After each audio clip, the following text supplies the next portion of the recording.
हमें अपना बनाया है, उसी उमंग और उत्साह से आज भी हम सेवाएं ईश्वर की यज्ञ में दे रहे हैं। क्योंकि एक कार्य को जब आप चालू करते हो, उस समय जो उमंग रहता है, उस उमंग को आखिरी पल तक बनाए रखना ये सबसे बड़ी महत्वपूर्ण बात होती है।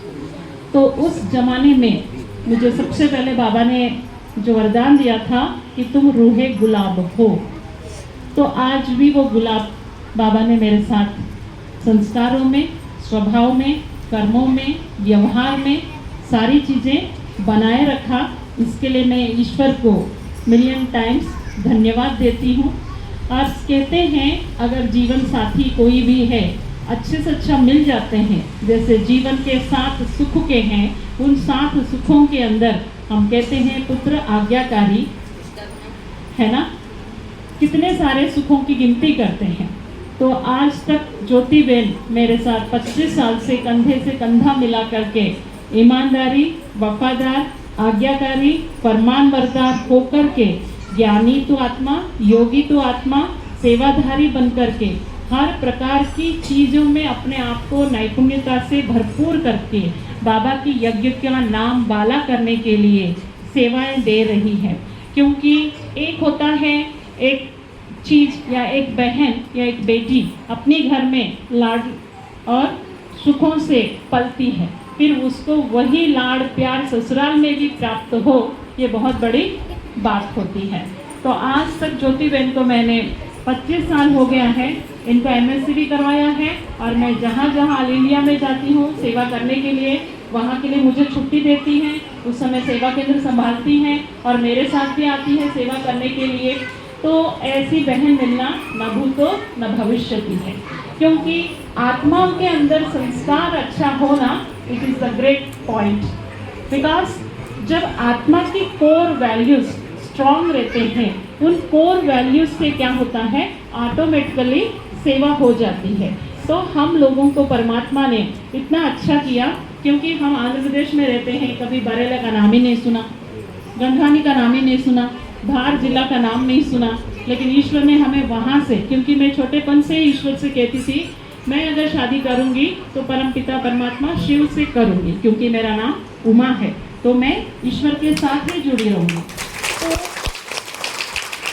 भले मैंने बीएससी कंप्यूटर साइंस किया था, लेकिन उस ज़माने में मैं यही कहती थी मैं बनूंगी तो ईश्वर की ही बनूंगी, मैं कलेक्टर भी बनूंगी तो भी मैं सेवा ईश्वर की ही करूंगी। तो उस ज़माने से मेरी जो संकल्प है आज भी बरकरार है। मुझे ऐसा लगता है कि मैं आज ही बाबा की यज्ञ में आई हूँ, क्योंकि मुझे 35 साल से ज़्यादा हो चुका है। मैंने इस जीवन के अंदर ना जाने कितने सारे हलचलों को देखा हुआ है, परिस्थितियों को, तूफानों को देखा है, लेकिन बाबा कहता है तूफान को तोहफा बना लो।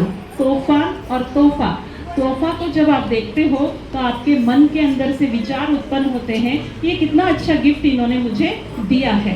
तो ऐसे ही जीवन के अंदर, क्योंकि हम सब लोगों ने कलयुगी नाव को छोड़ करके संगम युगी नाव के अंदर पैर रख करके परमपिता परमात्मा शिव और प्रजापिता ब्रह्मा जी, इन दोनों के साथ में इस कलयुगी दुनिया से उस सतयुगी दुनिया में जाने के लिए सवार हो चुके हैं। तो बाहर जो दुनिया वाले हैं वो हमारी कान को, हाथ को, पैर को खींचते रहते हैं उस नरक के अंदर हम आए। फिर भी हम सबका फर्ज होता है इस नाव के अंदर हम सदा काल के लिए बने रहे, और जो उस दुनिया के अंदर है उनको भी इस नाव के अंदर लेके आना ही है। जैसे कि कल बाबा ने हमारे लिए मुरली में कहा था, आप लोगों को इतनी शक्तिशाली रहना पड़ेगा, संतुष्ट रहना पड़ेगा, धैर्य रहना, अवध रह करके अपने जीवन को आगे बढ़ाना पड़ेगा, क्योंकि 90 साल हमारी ईश्वरी विश्वविद्यालय का समय पूरा हो चुका है। हमारी इस ईश्वरी विश्वविद्यालय के धरोहर जो थे, प्रकाशमणि दादी, गुलजार दादी, शांतामणि दादी, निर्मला शांत दादी, ना जाने कितनी दादियां हैं, उन्होंने अपनी कंधे पे इस ईश्वरी यज्ञ की लेकर के चलती आई हैं। उन्होंने अपना स्थान खाली किया है। अब हम सारी बहनों को उन्होंने अपने स्थान पर विराजित किया है। जब दादियाँ थी तो उन्होंने अपनी बाखूबी अपनी सेवाएं निभाया है। अब हम सब बहनें जो हैं अलग अलग एरिया के कमांडर हैं, तो कमांडर बन करके, कमांडर इन चीफ, क्योंकि जब युद्ध चलती है उस युद्ध के अंदर अलग अलग प्रकार की स्ट्रेटजी रहती है। अगर महाभारत को हम देखते हैं तो महाभारत के अंदर जितने भी बड़े महान योद्धे थे उन सब योद्धों को एक एक करके गिराया गया था। भीष्म जी को, द्रोणाचार्य जी को, कृपाचार्य जी को और फिर कर्ण को, फिर आखिरी में देखा जाए तो दुर्योधन को। तो ऐसे ही इस संसार के अंदर जितने भी आत्माएं हैं उन सब आत्माओं में से एक एक आत्मा को परमात्मा के यहाँ पे लाना ये कोई आशामाशी का खेल नहीं होता है। इस खेल के अंदर जो व्यक्ति कूदते हैं उनके अंदर इतनी जज्बा चाहिए, जैसे रानी पद्मावती ने जौहर करके अपनी मान का ध्यान सम्मान रखा हुआ है, ऐसे ही ये हम जो जितने भी बहनें मंच पे बैठे हैं एक एक बहन की एक एक कहानी है। उन्होंने निरंतर परमात्मा को याद करते हुए, ज्ञान और योग का सहारा लेते हुए, सेवा का और धारणाओं की बल से एक एक कदम आगे बढ़ते हुए आप सबके लिए एक प्रेरणादायी स्रोत बन करके खड़ी हैं। इसके लिए आप सबका क्या चाहिए? तालियां सबसे पहले। दूसरी बात, आप सबका सहयोग, क्योंकि ज्ञान में चलना मासी का खेल नहीं है।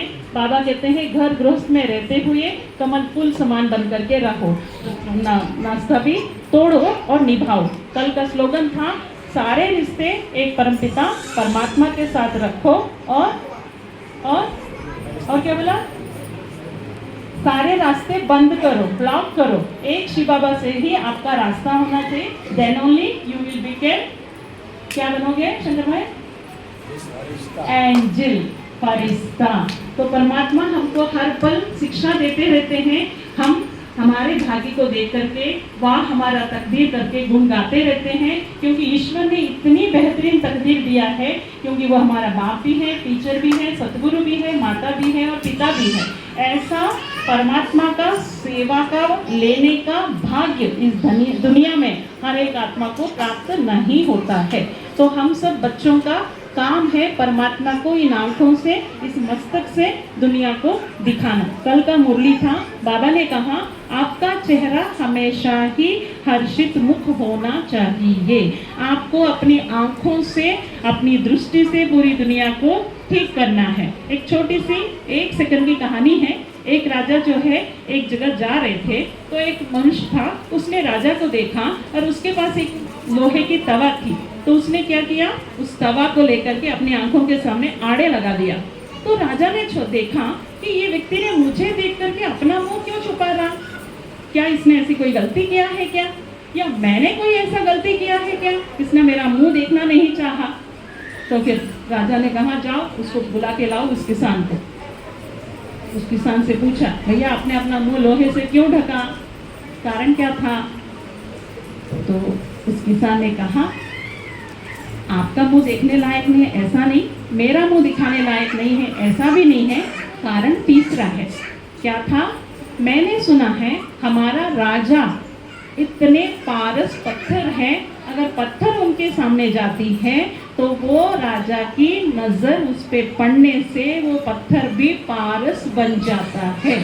तो मैंने इसको चेक करना चाहा कि अगर आपकी नजर इस तवे पे पड़ता है और ये लोहे की तवा सोना बन जाता है, तो मैं चाहूँगा कि ये आप सही तरीके की हमारे राजा हो। तो परसों के महावाक्य थे, बाबा ने कहा आपको अपनी दृष्टि से अनेक आत्माओं को सुख, शांति, खुशी, आनंद, शक्ति देना है।